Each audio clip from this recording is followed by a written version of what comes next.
बिस्मिल्लाहिर्रहमानिर्रहीम। अस्सलाम वालेकुम ख़वातीन हज़रात, कैसे हैं आप? आपके मूड कैसे हैं? आपके मिजाज कैसे हैं? मैं आपका होस्ट दोस्त अरशद भट्टी हूँ। On air with Arshad Bhatti में आपको खुशामदीद कहते हैं एक नए एपिसोड के साथ।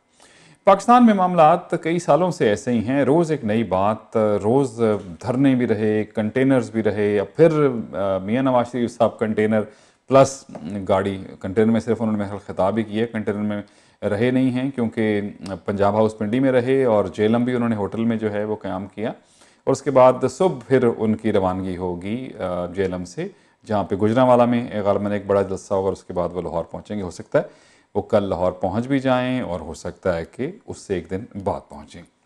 इस पे बात करेंगे प्रोग्राम के आगाज़ में। आपके इल्म में है कि हमारे प्रोग्राम का सेगमेंट में कुछ हम ख़ास जो ख़बरें हैं उस पर डिस्कस किया करते हैं। लताफ़त ज़िंदगी साहब अक्सर हमारे साथ प्रोग्राम में शामिल होते हैं, कैनेडियन नेशन न्यूज़ के चीफ एडिटर हैं और उनसे भी बात करेंगे। आरिफ शेख साहब प्रोग्राम रूबरू के हमारे मेज़बान हैं, उनसे भी आप 14 अगस्त के हवाले से बात करेंगे कि क्या 14 अगस्त का कॉन्सेप्ट यहाँ पे कितना इम्पोर्टेंट है और हम इसके लिए क्या करते रहे और अब क्या करना चाहिए।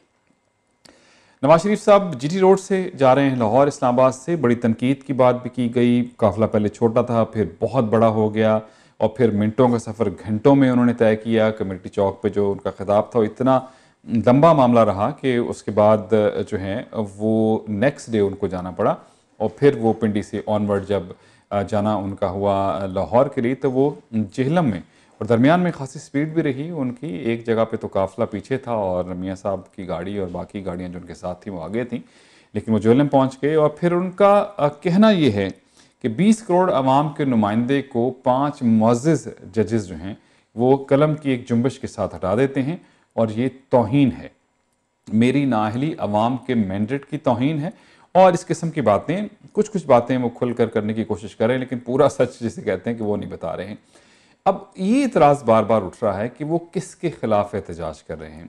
घर जा रहे हैं, दुरुस्त, उनको नाअहल करार दे दिया, आप घर जाएं, किसी तरह से जा सकते हैं, लेकिन वो अपनी पावर शो करना चाहते हैं, ये बताना चाहते हैं कि पंजाब के अवाम कम अज़ कम उनके बहुत साथ हैं और साथ शायद ये भी और कराना चाहते हैं कि अदलिया ने उनके साथ इंसाफ नहीं किया है। और अदलिया का नाम, जजेस का नाम तो लेना शुरू कर दिए, फ़ौज का नाम नहीं ले रहे हैं। बज़ाहिर इस्टेब्लिशमेंट की बातें दोनों जो हैं इनके रहनुमा भी कहते हैं कि अदारों से हमारा जो है वो कोई लड़ाई नहीं है, कोई कुछ नहीं है, लेकिन बहरहाल अदलिया को ख़ास तौर पे और किसी न के हवाले से, फ़ौज के हवाले से बात करते हैं, इमरान खान साहब के हवाले से बात करते हैं और कादरी साहब के हवाले से, अल्लामा डॉक्टर ताहिर कादरी साहब के हवाले से, कि जब बातें हैं कोई ना कोई ये मोहरे हैं जो निज़ाम को तलपट करने के लिए जो हैं वो इस्तेमाल होते हैं और इस्टेब्लिशमेंट ऑफ कोर्स उनका ख्याल इसके पीछे है। क्या फ़वाइद हासिल हो सकते हैं मियाँ साहब को इस इतनी बड़ी जो अब कह लीजिए कि रैली जा रही है, लाहौर पहुँचेंगे। NA-120 में इन मिसेस जो हैं बेगम कलसूम नवाज़ साहब, साबिक़ा प्राइम मिनिस्टर की मिसेस, वो इलेक्शन लड़ रही हैं। कल उनके कागजात नामजदगी जो हैं वो जमा होने के चांसेस हैं और डॉक्टर यास्मीन राशिद वो उनके खिलाफ PTI की जो है उम्मीदवार होंगी। वो हो सकता है इम्पैक्ट 120 पे आ जाए, लेकिन इस मोमेंटम को क्या वो बरकरार रख सकेंगे नेक्स्ट इलेक्शन तक? ये बड़ा इंपॉर्टेंट है। ये भी इंपॉर्टेंट है कि वो अपनी पार्टी को भी यकजा रखना चाहते हैं और इस वजह से शायद ये प्रैक्टिस जो है वो जारी है। तनकीद का निशाना इमरान खान ने बनाया है कि कंटेनरों में अगर जान की आपको इतनी ही परवाह है तो फिर आप छोड़ें, ये रैली वैली ना निकालें, सामने आके बात करें, कंटेनर से निकल के बात करें। शेख रशीद साहब इस किस्म की बातें कर रहे हैं, लेकिन शेख साहब की बातें तो बहरहाल क्या कहें, वो अक्सर औकात बहुत सी ऐसी बातें कर जाते हैं कि उसके बाद फिर उनको उस पर जो है खुद ही अल्फाज वापस लेने पड़ते हैं। लेकिन शेख रशीद साहब की बातों में कुछ वज़न किसी न किसी हवाले से ज़रूर होता है और उसका PTI को बहरहाल बहुत ज़्यादा फ़ायदा हो रहा है। तो खैर, सियासत में एक दूसरे पे इल्ज़ामात के मामला तो चलते ही रहते हैं, लेकिन कुछ जो तजिया निगार हैं वो ये रिपोर्ट कर रहे हैं कि इस दफ़ा नून लीग का वोटर जो है वो बाहर निकला है, जबकि अपोजिशन का कहना है कि नहीं, पैसे दे के लोगों को लाया गया है और पटवारियों के ज़रिए और दूसरे लोगों के ज़रिए। लेकिन कुछ ना कुछ जगह पे ऐसा लगता है कि जो लोग मियाँ साहब के साथ नज़र आ रहे हैं, लेकिन ऑफ कोर्स इसका जब एंड रिज़ल्ट तो है वो इलेक्शन में ही नज़र आता है, लेकिन गहमा गहमी बहरहाल बहुत ज़रूर है और लोग बहुत अपोजिशन भी कह लीजिए, गवर्नमेंट भी कह लीजिए, अपने तई ताबड़तोड़ हमले ही हम कहेंगे एक दूसरे पे कर रही है। लेकिन इदारों के हवाले से क्या मामला होंगे, बड़ा इंपॉर्टेंट, क्योंकि आज का जो बयान चेयरमैन सेनेट का है वो बड़ा इंपॉर्टेंट है। उन्होंने बैनुल इदारा जाती मुकालमा शुरू करने के हवाले से उन्होंने इजाज़त दी है। उनका कहना था कि इदारों के दरमियान जो टकराव है वो मुनासिब नहीं है और आईनी हदूद में तजावुज़ के मामले के हवाले से उनका कहना था कि अदलिया, फ़ौज और हुकूमत के दरमियान मुबाहिसा करेंगे, जिसके लिए वज़ीर-ए-आज़म, फ़ौज और चीफ जस्टिस को दावत दी जाएगी। ये बड़ी बात है, इस पे बहुत बात होती रही है। अब फ़ौज का आइन में किरदार जो मुतय्यन है, उससे ऊपर क्या हो सकता है, लेकिन हमेशा आपको पता है कि मार्शल भी लगते रहे और किसी न किसी हवाले से उनका इन्फ्लुएंस भी रहता है। आइन में इस तरीके से तो उनका कोई किरदार हो नहीं सकता, लेकिन बहरहाल क्योंकि अदलिया, फ़ौज और हुकूमत बड़े स्टेक होल्डर्स बेसिकली, और इस्टेब्लिशमेंट, 4 स्टेक होल्डर्स तो बड़े हैं, तो इनके दरमियान कोई ना कोई मामला होना ज़रूर चाहिए कि जब ऐसे मामला आ जाएं, जब बिल्कुल तनाव हो जाए, तो फिर हल उसका क्या है। जैसे आजकल की सूरत हाल है, अपोजिशन को तो चलें अपनी तरफ से बात कर सकते हैं, लेकिन गवर्नमेंट अपने ही खिलाफ एहतजाज कर रही है, कमाल की बात है। तो ऐसी सूरत हाल में क्या चीज़, किस तरह से इसका हल निकालने वाले कौन है। जब ऐसे मामला होते हैं तो हमेशा अदालत या जो लोग ऐसे होते हैं जो जैसे फ़ौज जो इन्फ्लुएंस रखती है, वो मामला को बेहतरी की तरफ ले जाते हैं। लेकिन जब आप उन्हीं के खिलाफ बात कर रहे हों और आप अपने ही खिलाफ हो गए हो, तो ऐसी सूरत हाल में जो कहते हैं ना, सुलह करवाने वाला कोई नहीं होता, तो ये बड़ा मामला है। तो मेरे ख्याल में देखिए, अगर ये बहस शुरू होती है और उसमें वो कहा कि जी हम प्राइम मिनिस्टर को भी और चीफ जस्टिस को भी, आर्मी चीफ को भी दावत देंगे इस हवाले से, आई डोंट नो ये कहाँ तक जो है प्रैक्टिकलेबल है, लेकिन इसमें बुराई नहीं है। ऐसा कभी हुआ नहीं है, लेकिन ऐसा हो जाए तो मेरे ख्याल में ये एक डिफरेंट बात हो सकती है। दूसरी तरफ शुमाली कोरिया अमेरिका को जो है वो धमकियाँ ही हम कहेंगे कि वो दे रहा है, और बल्कि आज मैं पढ़ रहा था कि वो कहते हैं कि हम 4 मिसाइल तैयार कर रहे हैं जिस पे गवाम पे हम जो अटैक करेंगे, और अमेरिका की तरफ से सख्त रद्द-ए-अमल है। जिस किस्म के शुमाली कोरिया के मामलात हैं, अल्लाह ना करे ऐसी सूरत हाल बन जाए तो ये दुनिया के लिए बड़ी हमें उम्मीद तो नहीं है कि ऐसा होगा, लेकिन वो जिस किस्म की बातें और जिस किस्म की सूरत हाल, जिस तरह से जितमाना करने के बावजूद अपना मिसाइल्स टेस्ट करते रहते हैं कि ऐसा ना हो कि वो कोई ना कोई मिसाइल कहीं फायर ना कर दें। उधर पाकिस्तान स्नूकर का आलमी चैम्पियन बन गया है, अपने ही हमवतनों को शिकस्त दी है, लेकिन एक और एजाज़ पाकिस्तान के पास आ गया है। नजम सेठी साहब चेयरमैन हैं, PCB के आजकल बने हैं क्रिकेट की अगर हम बात करें, और वो इंटरनेशनल क्रिकेटर्स को और इंटरनेशनल टीम को, वर्ल्ड 11 को लाने के लिए कोशिशें कर रहे हैं। कुछ अच्छी खबरें भी हैं, कुछ अच्छी नहीं भी हैं। इसके साथ भारत के साथ पाकिस्तान क्रिकेट के मामलात हैं, श्रीलंका के साथ भी वो कोशिश करेंगे उनकी टीम यहाँ पे खेले। फिर PSL का सेकंड जो है वो भी एडिशन होने वाला है। तो खुदा करे पाकिस्तान में क्रिकेट वापस आ जाए और लोग कम से कम अपने प्लेयर्स को और दुनिया भर के प्लेयर्स को अपने मुल्क में खेलता हुआ देखें और खुश भी हों, और पाकिस्तान के क्रिकेट के लिए भी बहुत अच्छा है। तो जनाब, ये थे हमारे कुछ ख़ास मामलात जिस पे हमने डिस्कस की। कोशिश करते हैं अभी लताफ़त सिद्दीकी साहब से पहले बात करें और उसके बाद आरिफ शेख साहब से। स्टे ट्यून, एक छोटे से कमर्शियल ब्रेक के बाद प्रोग्राम में वापस आते हैं।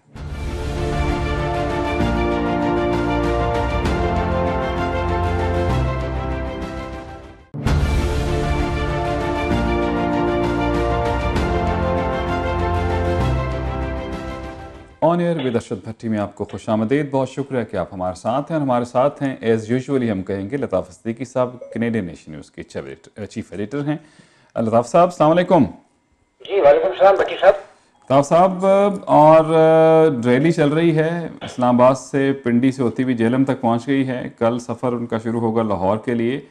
क्या कुछ चेंजेस आपने कोई लोगों से बात की हुई होगी, न्यूज़ को फॉलो कर रहे हैं खुद, बल्कि आप न्यूज़ क्रिएट करते हैं, तो क्या अब तक किसी से की ना हो, किसी से की हो या ना की हो, आपसे तो बात की है जरूर। बहरहाल वो आपकी बात आप खुद करेंगे, मैं अपनी बात कर लेता हूँ। दुरुस्त। और वो ये है कि देखिए अब जो मसला है, ये तो सिलसिला अभी 2-3 दिन तो जारी रहेगा, या 2 दिन कम से कम जारी रहेगा जी। देखना ये होता है कि नवाज शरीफ का प्लान बी क्या था, कि अगर उन्हें फारिग किया गया तो उनका प्लान बी क्या था। उनका प्लान बी ये था कि वो सड़क के जरिए जाएंगे, एहतजाज करेंगे। हालांकि वो मना कर रहे हैं कि हम एहतजाज नहीं कर रहे हैं, तो फिर एहतजाज किसे कहते हैं? यही तो एहतजाज है। बिल्कुल। और वो अवाम के साथ बात कर रहे हैं, रोड साइड पे तकरीरें कर रहे हैं। अब ये अलग बात है कि लोग ये कह रहे हैं कि मजमा ज्यादा था, कम था, ये एक अलग बहस है, लेकिन मजमे के ज्यादा होने या कम होने पे फैसला नहीं होगा। फैसला ये होगा कि इस कॉन्फ्रेंटेशन का क्या नतीजा निकलेगा जो नवाज शरीफ इस वक्त कर रहे हैं। सही। और आपको इस बात का इंतजार करना पड़ेगा कि इस्टेब्लिशमेंट का प्लान भी क्या है। नवाज शरीफ को तो घर भेज दिया, और चौधरी ने एक दिन घर भेजने से पहले सुप्रीम कोर्ट के 5 जजेस की जो बेंच थी, उसके फैसला आने से पहले इंटीरियर मिनिस्टर उस वक्त के चौधरी निसार साहब ने एक प्रेस कॉन्फ्रेंस की, जिसमें उन्होंने कहा कि कुछ सिविलियन लीडर और आर्मी के जनरल ये जानते हैं कि पाकिस्तान को घेरा हुआ है, और अगर नवाज शरीफ जीत जाएं और वो बहाल हो जाएं, मुकदमा जीत जाए, तो हवा में ना उड़ें, और अगर उनके खिलाफ फैसला आ जाए तो वो खामोशी से घर चला जाए, कॉन्फ्रंटेशन ना करें। ये पाकिस्तान के इंटरेस्ट में होगा। आज उन्होंने फिर पार्लियामेंट में पहुंच के ये बात की है कि नवाज शरीफ को कॉन्फ्रंटेशन से गुरेज करना चाहिए। अब सवाल ये पैदा होता है कि आपके सामने इस्टेब्लिशमेंट का प्लान बी नहीं है, लेकिन तवक्कुआत क्या है, क्या प्लान बी हो सकता है? नवाज शरीफ को अरेस्ट किया जा सकता है, और दूसरी बात यह है कि मिलिट्री टेक ओवर हो सकता है। और कल ही अस्मा जहांगीर ने या परसों कोयटा में ये कहा है कि मुझे बूटों की चलने की आवाज मेरे कानों में आ रही है। सही। तो फिर ये इनमें से देखना पड़ेगा कि इनका प्लान बी क्या है। सही अल्ताफ साहब, लेकिन ये जो प्लान बी फौज के हवाले से बात है, मुझे तो पहले सूरत हाल जब भी हुआ करती थी कुछ मवाफिक माहौल होता था, रिएक्शन कम होता था, मीडिया इतना आज़ाद नहीं था। अब ऐसी सूरत हाल में एक तो अंदर की बात पाकिस्तान के अंदर से भी और शायद बाहर से भी इंटरनेशनल जो कुव्वतें हैं वो शायद इस बात को पसंद ना करें कि वहां पे फौजी कू हो। मैं आपकी बात से इत्तेफाक भी करता हूं, और मैं यही नुक्ता नजर मेरा भी यही नुक्ता नजर है कि माहौल मिलिट्री टेक ओवर का नहीं है। फिर मिलिट्री टेक ओवर के बाद आपको प्लान बी देना पड़ेगा। और दूसरी बात यह है कि जो लोग स्टेक होल्डर्स हैं, जिसमें अमेरिका है खास तौर से और बहुत सारी कुव्वतें हैं, फिर ये होगा कि वो बीच में आ जाएंगे। फर्ज कीजिए उन लोगों का भी तो कोई प्लान होगा ना कि अगर इन्होंने मिलिट्री टेक ओवर किया तो पाकिस्तान पे संगीन तरीन जो है रिस्ट्रिक्शंस लगाएंगे, और उनके ऊपर बैन लगाएंगे, और बहुत सारी चीजें इंपोज करेंगे। तो क्या ऐसी सूरत में पाकिस्तान सरवाइव कर सकता है? लेकिन अगर अक्लमंद आर्मी के लोग, जो आज का टोला है, अगर ये अक्लमंद होगा तो मार्शल लगाना या मिलिट्री टेक ओवर करने से गुरेज करेंगे। लेकिन फिर आपको ये भी देखना पड़ेगा कि उनके पास क्या चॉइस है। दूसरी चॉइस फिर ये होगी कि वो नवाज शरीफ को अरेस्ट करें। तो आज का माहौल ऐसा नहीं है कि एक घर जाने वाले वजीर आजम को आप अरेस्ट कर लें तो कुछ नहीं होगा। ये यूसुफ रजा गिलानी तक तो बात ठीक है, भुट्टो को आपने हैंग कर दिया, कुछ नहीं हुआ, आपने एक और वजीर आजम को घर भेज दिया, कुछ नहीं हुआ। लेकिन अब माहौल तो पहले से तय हो गया ना, नवाज शरीफ ने तो ट्रेंड सेट कर दिए। और अब ये भी देखना पड़ेगा तो कि नवाज शरीफ लाहौर पहुंच के क्या करते हैं। अच्छा। मेरा अंदाजा ये है कि चूंकि उन पे ये तो पाबंदी नहीं है ना कि ये तो फंडामेंटल राइट्स है कि आपकी तहरीरों को, आपकी तकरीरों को पे तो कोई पाबंदी नहीं लगा सकते। आपको डिस्क्वालीफाई किया इसका ये मतलब थोड़ी कि जुबान बंद करके घर बैठ जाएंगे। लोगों को इंटरव्यूज देंगे, बात करेंगे, कहीं जाएंगे, कहीं रिसेप्शन अगर होने शुरू हो गए तो वहां जाके तकरीर करेंगे, तो फिर कॉन्फ्रंटेशन। तो आर्मी के ऊपर ये भी तो अगर आप उसे आर्मी कह लें, एस्टैब्लिशमेंट कह लें, जो भी कह लें, तो उन पर ये भी तो आहिस्ता आहिस्ता प्रेशर आएगा। सही। क्योंकि अगर आपने नवाज शरीफ का रास्ता नहीं रोका तो मुल्क में अनसर्टेनिटी बढ़ेगी, तो उनको कोई ना कोई तो इक़दाम करना पड़ेगा। और उन्होंने जवाबी कार्रवाई में एक बात कही है कि पाकिस्तान की आर्मी, जो कोर कमांडर की मीटिंग हुई थी उसमें ये कहा गया था कि army chief of army staff कल एक तकरीब में ये कह चुके हैं कि पाकिस्तान की आर्मी दस्तूर और कानून की बालादस्ती के लिए तमाम इदारों से मिलकर उनको कायम रखेगी, उनकी बालादस्ती को कायम रखेगी। और आज की कोर कमांडर की मीटिंग में भी यही तय हुआ है कि कानून की बालादस्ती और दस्तूर की बालादस्ती को कायम रखा जाएगा। तो इसका मतलब क्या हुआ कि वो ये कहना चाह रहे हैं। इसके दो मायने हैं। एक तो ये मायने हो सकते हैं कि अगर जुडिशरी ने अपना कोई फैसला बदला, जब वो फुल बेंच आएगी और जब इनकी रिव्यू पिटीशन जाएगी, तो उस वक्त उनका ये मकसद हो सकता होगा कि अगर जुडिशरी ने कोई फैसला दिया नवाज शरीफ के हक में तो हम उसमें मुज़ाहमत नहीं करेंगे। एक तो ये मायने हो सकते हैं। दूसरे मायने ये हो सकते हैं कि हम नवाज शरीफ को ज्यादा देर तक खुला नहीं छोड़ सकते, और कानून और दस्तूर के मुताबिक अगर हमें गिरफ्तार करना पड़ा और या उनका रास्ता रोकना पड़ा तो हम रोकेंगे। ठीक, ये तो चीज अभी वाज़ेह नहीं हुई है, क्योंकि ये तो एक दो लाइन के जो है फीलर्स आए हैं, इन पे बेस करके आप कोई अपनी राय कायम नहीं कर सकते। So but the situation is very interesting. और जो जो गैर जानिबदार तर्जा निगार हैं वो कहते हैं कि वी आर कीपिंग और फिंगर्स क्रॉस्ड। सही। इसका अच्छा, मतलब ये है कि वो एक नजर नवाज शरीफ की मूवमेंट पे देख रहे हैं, दूसरी तरफ ये देखते हैं कि एस्टैब्लिशमेंट की तरफ से जो है वो क्या चीज सामने आती है। अच्छा, लेकिन लता आप साहब, सारी गुफ्तगू में देखें एक चीज बड़ी साफ नजर आ रही है। एक चौधरी निसार का खेल जो है वो खत्म होता नजर आ रहा जी है। हाँ, और सही। फिर आपको और आपके सुनने वालों को ये भी सोचना पड़ेगा, इस पे मैं तबसरा फिर कभी करूंगा, कि इमरान खान आज कहाँ खड़े हैं। हाँ, ये मैं कह रहा था कि देखें अभी ये जब भी बड़ा इंटरेस्टिंग सिनेरियो है। हाँ, क्योंकि अभी नवाज शरीफ इमरान साहब खान जजेस के खिलाफ तो लता साहब उन्होंने पार्टी कहाँ खड़ी है। अदलिया के खिलाफ तो उन्होंने ऑलमोस्ट कह ही दिया ना कि जी 5 जजेस मोअज़्ज़ज़ जजेस का नाम लेके वो करते हैं कि एक कलम की एक जुम्बिश से हटा दिया। फौज के खिलाफ अभी बात उस तरह से नहीं की है, अंडर द लाइन तो शायद कर रहे होंगे। नहीं, नवाज शरीफ ने नहीं की। हाँ, उन्होंने नहीं की, वही मैं कह रहा हूँ कि उन्होंने अदलिया के खिलाफ नवाज शरीफ ने तो फौज के बारे में कोई बात नहीं की है, बिल्कुल। जब वो ये कहते हैं कि 70 साल में किसी वजीर आजम। हाँ, आज इस हवाले से वो मैं उस तरफ आ रहा था कि उन्होंने डायरेक्टली की बजाय ये जरूर कहा कि मुशर्रफ साहब के हवाले से कि उनको को पकड़ेगा, वो कमर दर्द का बहाना करके जो है वो तो बाहर चले गए, क्या वहां पे अदलिया मतलब उन्होंने ये कहा कि क्या कोई जज है कि मतलब अदलिया के ख्याल से तो चढ़ाया गया। हाँ, नहीं, अदलिया के हवाले से तो वो डायरेक्टली अब खुलकर बोल रहे हैं।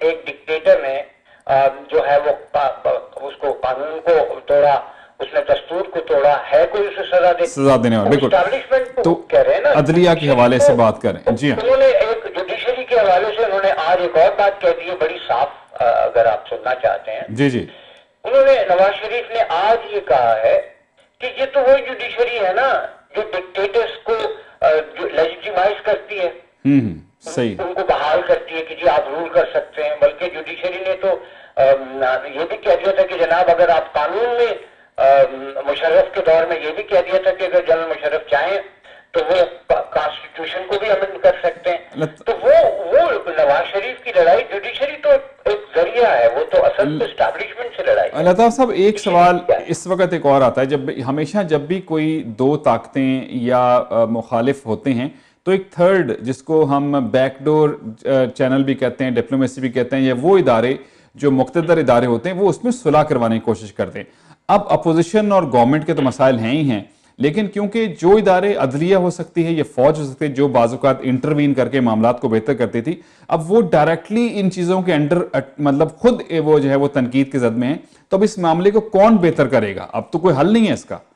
कल जंग में जो इंटरव्यू छपा है, हालांकि बात उनका इंटरव्यू पहले हो चुका था, वो जियो टेलीविजन पे भी आ चुके थे, नए प्राइम मिनिस्टर अब्बासी साहब, उन्होंने इनडायरेक्टली एक हिंट दिया है कि वो जो है वो आर्मी चीफ से उन्होंने बात की है और उन्होंने ये बात की है कि पाकिस्तान की आर्मी और सियासतदान और बिलखसूस रूलिंग पाकिस्तान मुस्लिम लीग नून वो एक ही तरह सोचते हैं और ये दोनों मिल के इस पाकिस्तान को आगे बढ़ाने की कोशिश करेंगे।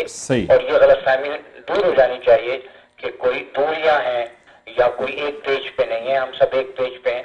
इससे एक इंडिकेशन ये है, लगता है कि प्राइम मिनिस्टर ने या आर्मी चीफ ने उस मीटिंग में दोनों में से किसी एक ने विंडो खोलने की कोशिश की। जनाब साहब, एक बड़ी इंपॉर्टेंट बात है आपका सवाल आज ये है, हाँ, एक और नहीं, अरे क्या कर सकते हैं, देखिए ना इदारे तो ऐसा कोई मीडिएशन नहीं कर सकते, ठीक, लेकिन ब्यूरोक्रेसी में कौन होता है? लताफ साहब, अगर आपने ये खबर आप नहीं वो तो ताल्लुक नहीं उनका, इनको तो नहीं आर्मी अदलिया एक और नहीं डालती है। लताफ साहब अभी एक आज लीडरशिप में लताफ साहब एक मिनट लताफ साहब एक मिनट फ्लेक्सिबिलिटी नहीं होती। लताफ साहब, अभी आज अगर आपने फॉलो किया इस खबर को कि चेयरमैन सेनेट ने एक बैनुल इदारा जाती मुकालमा शुरू करने की इजाजत दी है और उनका कहना है कि इदारों के दरमियान टकराव मुनासिब नहीं है।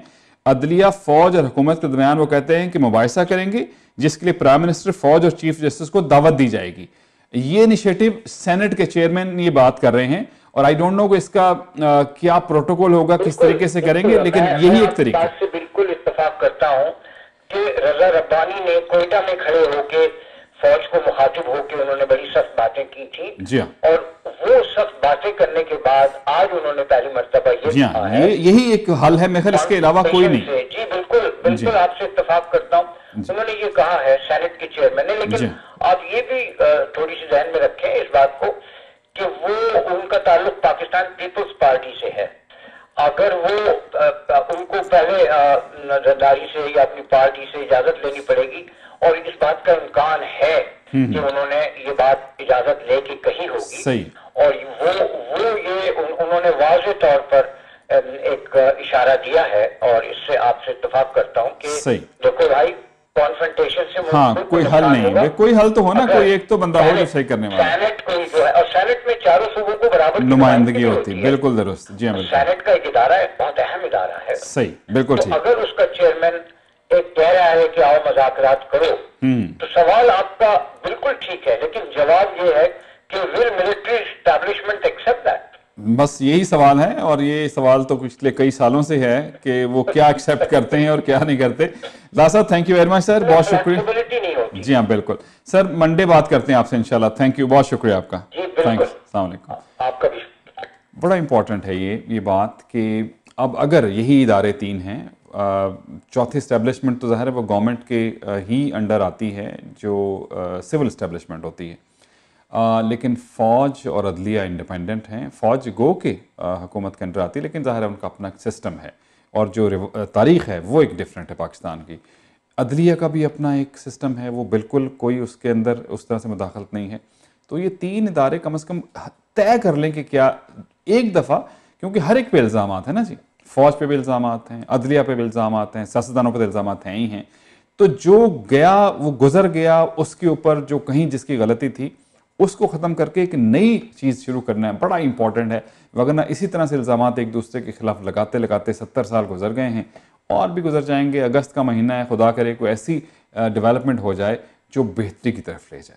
जी हाँ जनाब, 14 अगस्त के हवाले से अभी थोड़ी देर में आप जनाब आरिफ शेख साहब हमारे साथ होंगे। यहाँ पे 14 अगस्त के हवाले से क्या हम देखते हैं, क्या करते हैं, क्या होना चाहिए, उनसे बात करेंगे। Stay tuned.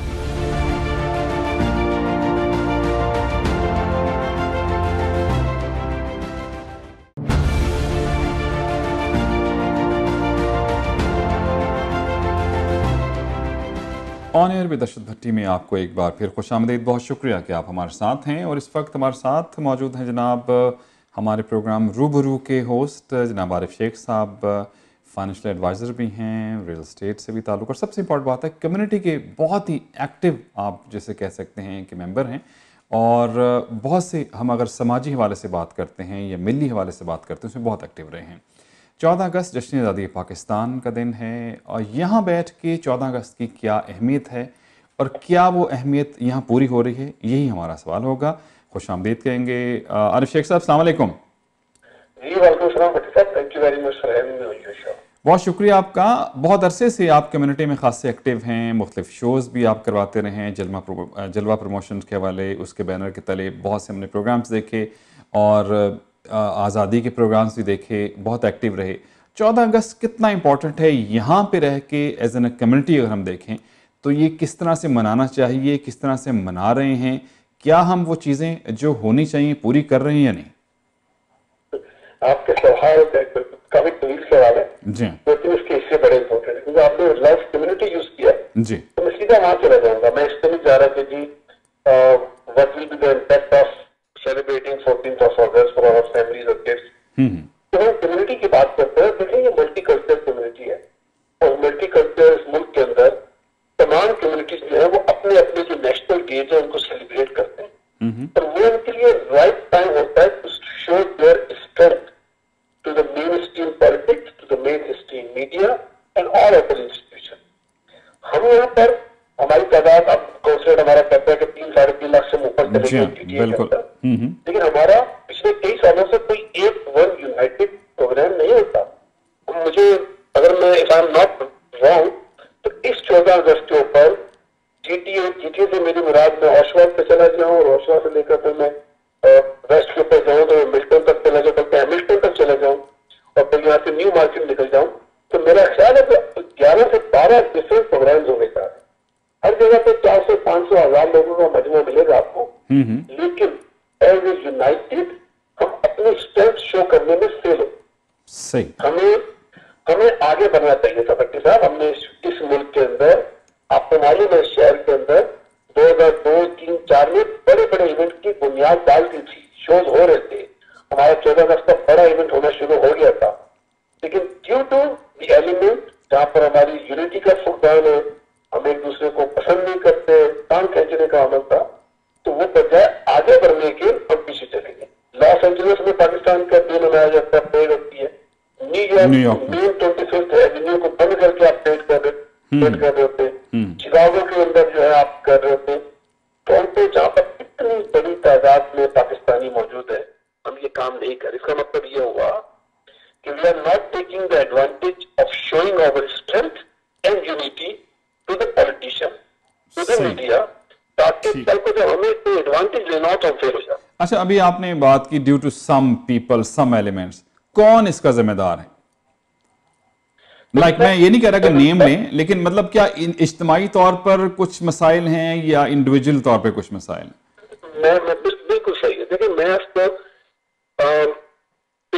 मैं ये कहता हूं कि इसके अंदर इंडिविजुअल्स इन्वॉल्व है, इज्तिमाई मसला नहीं है। इंडिविजुअल्स है जिन्होंने जाने और अनजाने में ऐसी हरकतें कर डाली, ऐसी चीजें हो गई या ऐसे मसाइल पैदा कर दिए कि फिर वो दोबारा ठीक ही ना हो सके। लेकिन ये we are not at the point of no return. सही, हम वापस आ सकते हैं, हम इसे कर सकते हैं। लेकिन क्या हुआ, आजादी के प्रोग्राम से लोगों ने अपना नाम बनाया, आगे गया, तो वो कमर्शियल की तरफ चले। ठीक है। अच्छा, वो कमर्शियल प्रोग्राम में चले गए, तो अब उनके लिए आजादी के प्रोग्राम करवाना है कि उनको आगे लाना, उसकी अहमियत खत्म होगी वो उनमें। अच्छा, एक चीज और, मतलब आई डोंट नो दुनिया भर में, लेकिन यहाँ पे एक चीज शायद लोगों के जहन में ये है कि कॉन्सुलेट ऑफिस जो हमारा है, कॉन्सुलेट जनरल ऑफ पाकिस्तान है, वो इनिशिएटिव लें, वो पैट्रनाइज करें चीज़ों को। ये कितना इंपॉर्टेंट है? ये उनका होना ज़रूरी है या एक हद तक तो चले ठीक है, वो सुपरवाइजरी तो नहीं, लेकिन गाइडलाइन के हवाले से मुमकिन है कि चीज़ सही हो? क्या उन्हीं के बैनर तले सब चीज़ें हो तो बेहतर होती हैं? साहब, इस मुल्क में हमारी जो कैनेडियंस और पाकिस्तानी ओरिजिन की कम्युनिटी है ना, उसकी ऑनरशिप मेरे और आपके हाथ में, उसकी ऑनरशिप यहाँ के बसने वाले पाकिस्तानियों के हाथ में, उसकी ऑनरशिप कॉन्सुलेट के हाथ में नहीं, क्योंकि कॉन्सुलेट में हर 3 साल के बाद एक नया कॉन्सुल जनरल आ जाता है। सही, वो कॉन्सुल जनरल यहाँ पर आता है तो provide me and you and all other Canadians of Pakistani origin, या वो लोग जो पाकिस्तान जाना चाहते हैं, उनकी वीजा, पासपोर्ट, NIC कार्ड वगैरह के सर्विसेज के लिए काम कर रहे थे। दिस इज नॉट, एक जमाना यहाँ ऐसा आया, कुछ ऐसे कौंसल जनरल आए जिन्होंने ये कॉन्सेप्ट डाल दिया कि जनाब, अपने हाथ में नहीं लिया उन्होंने, बल्कि उन्होंने अपने आगे अपने लोग रख के कह दिया जी इनके हाथों से काम कराया जाएगा, उसके वट एवर रीजन थे। लेकिन उसके बाद जब चेंजेस आना शुरू हुई, कॉन्सुलेट के किरदार में तब्दीली आई, नए लोग आए, उन्होंने अपने आप को सारे निजाम से अलहदा किया। मैं कहता हूँ I will salute to Imran Siddiqui साहब, वो कहते हैं कि जी मेरा काम कॉन्सुलेट के अंदर सर्विसेज का, आप लोग काम करेंगे and I will join you, that is the right approach. Ownership Bhatti साहब, हम कॉन्सुल जनरल को या कॉन्सुलेट को इसका जिम्मेदार नहीं ठहरा सकते। इसकी जिम्मेदारी मेरे पर है, मैं फेल हुआ, आप पर है, आप फेल हुए, और उन तमाम लोगों पर है जो शहर में बसते, सही, और जो उनका ताल्लुक पाकिस्तानी कम्युनिटी से कि वो फेल हुए। Consulate has nothing to do with. हाँ, लेकिन अभी जैसे वो आपकी बात दुरुस्त है, जैसे पाकिस्तानी कल्चर को प्रमोट करने के लिए जाहिर है वो कॉन्सुलेट की जिम्मेदारी भी। अभी जो मुस्लिम फेस्ट में एक बहुत अच्छा पवेलियन बनाया गया, वो कॉन्सुलेट उसमें बहुत हेल्प की, वो मेरे ख्याल उनकी जिम्मेदारी बनती भी है और उस पर उन्होंने काम भी किया है। लेकिन जो बड़े दिन हैं, जाहिर है वो अपनी जिम्मेदारी पूरी करते हैं, फ्लैग होस्टिंग होती है, छोटा सा प्रोग्राम भी होता है, लेकिन परेड्स के हवाले से या बड़े जलसों के हवाले से या कॉन्सर्ट के हवाले से आपकी बात दुरुस्त है कि कम्युनिटी को जो है इस हवाले से खुद आगे आना चाहिए। तो अब ये आंदा चलें, ये साल तो गुजर गए हैं, तो क्या करना चाहिए लोगों को? कौन, मतलब जैसे जाहिर है यहाँ तो हम ख्याल ही नहीं मिलते आपस में, तो फिर कैसे चलेगा सिलसिला? तो इसका बड़ा आसान तरीका है, हमारे मजहब में ना डेमोक्रेसी की बड़ी बात की गई है। अनफॉर्चुनेट मेरे मुल्क में डेमोक्रेसी नहीं है, लेकिन यहाँ तो हम बात कर सकते हैं। मेरा इख्तिलाफ है आपसे, डेमोक्रेसी है क्यों नहीं है मुल्क में हमारे? चलें, कर लेंगे, सही। लेकिन यहाँ पे ये जरूरी है भट्टी साहब कि हम एक तमाम तंजीमों को इस बात पे, और लाइक माइंडेड, देखिए तो सब लोगों को आप अपने साथ शामिल नहीं कर सकते। घर में रहने वाले 6 लोग जो है मुत्तफिक नहीं होते, बिल्कुल सही। वो तो इतने सारी तंजीमें, इतने सारे वो लोग जो लाइक माइंडेड है वो एक जगह जमा होते हैं सिर्फ एक इवेंट के लिए। सही। हर साल 14 अगस्त को एक इवेंट कराया जाएगा, एक उसकी कमेटी थ्रू इलेक्शन बने और वो सिर्फ एक साल के लिए बने। सही। अगले साल के लिए एक कमेटी बने जो काम करे, और उस दिन जिस दिन 14 अगस्त का फंक्शन हो रहा है तो उससे अगले 2019 की कमेटी उस दिन अपना ओट ले रही हो। सही। तो मुझे ये मालूम है कि मैं एक साल के लिए आया हूँ, उसके बाद तो मेरे आगे है नहीं। बिल्कुल ठीक। रोटेट हो जाएगा, देशी कहाँ जाएगी। बिल्कुल ठीक। चलें, खुदा करे कि ऐसा ही हो, और हमें उम्मीद भी है कि आप भी हैं और बाकी लोग भी हैं इस हवाले से ज़रूर थोड़ा सा काम करेंगे, क्योंकि ये बड़ा इम्पॉर्टेंट होता है जब मल्टी कल्चरल सोसाइटी होती है तो अपनी शनाख्त के लिए आपको कुछ ना कुछ ज़रूर आगे भी आना पड़ता है, दिखाना भी पड़ता है और उस सिस्टम में शामिल भी होना पड़ता है, जिसकी हमें लगता है कि हमारे बड़े दिनों की 14 अगस्त के हवाले से उसकी शायद कमी हम महसूस कर रहे हैं। बहुत शुक्रिया शेख साहब, आपसे आइंदा भी प्रोग्राम में इंशाल्लाह हम गुफ्तगू करते रहेंगे। बहुत शुक्रिया, थैंक यू। क्यों इम्पोर्टेंट है? दुनिया भर में इतने 200 170 80 90 190 ममालिक हैं, 5 7 8 ममालिक ही हैं जिनमें आप ज़्यादा देखते हैं। इम्पॉर्टेंट इसलिए हो जाता है, अगर मैं पाकिस्तान के हवाले से बात करूं, हम कैनेडियन हैं ऑफ पाकिस्तानी ओरिजिन, लेकिन जो इमेज बन गया है पाकिस्तान का इंटरनेशनली, पाकिस्तान तो विक्टिम है, पाकिस्तान दहशतगर्दी का भी शिकार है, पाकिस्तान में गुर्बत भी है, पाकिस्तान में और बहुत से मसाइल हैं, लेकिन अच्छाइयाँ भी हैं। वो अच्छाइयाँ दिखाना दूसरों को कि ये हमारा रोशन पहलू है, डार्क है शायद हमारी वजह से ना हो, हालात की वजह से डार्क हो, उसमें हम खुद विक्टिम हैं, उसको अगर आपने रोशन चेहरा नहीं दिखाएंगे तो वो छाप है वो गहरी होती चली जाएगी। फ़र्ज़ हमारा यहाँ पे ये बनता है, सेक्रीफाइस तो करना पड़ता है। हर शख्स देखें, टीम का कप्तान जो है वो एक ही होता है, बाकी लोग काम करने वाले होते हैं। यहाँ ज़रूर ऐसे मिलके इन ख़ास दिनों में दिखाना चाहिए, कल्चर दिखाना चाहिए, फिर मिल बैठने का एक बहाना हो जाता है कि आप 14 अगस्त जश्न आज़ादी पाकिस्तान जो है मिल बैठ कर मना रहे हैं। इसमें ऑफ कोर्स जिस तरह से कौंसलेट की बात हुई वो आपको फैसिलिटेट थोड़ा सा किसी भी हवाले से कर सकते हैं, लेकिन जाहिर है ये फ़र्ज़ हम लोगों का बनता है जो कम्युनिटी के मेंबर्स हैं कि वो मिलकर ख़ास तौर पे ऐसे मौक़ों पर इकट्ठे होकर एक अच्छी चीज़ जो है वो सामने लेकर आएँ।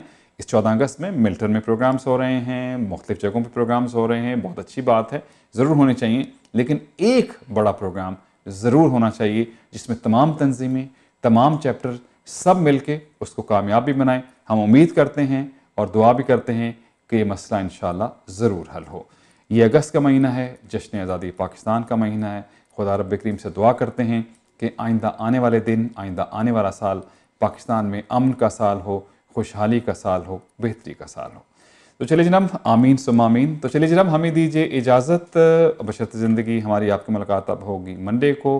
हौसला नहीं हारना, बल हौसला भी को हारने की चीज़ and always follow your heart, क्योंकि सब अच्छे की आवाज़। अरशद भट्टी को दीजिए इजाज़त। अल्लाह हाफिज़ और सपुर्द मौला।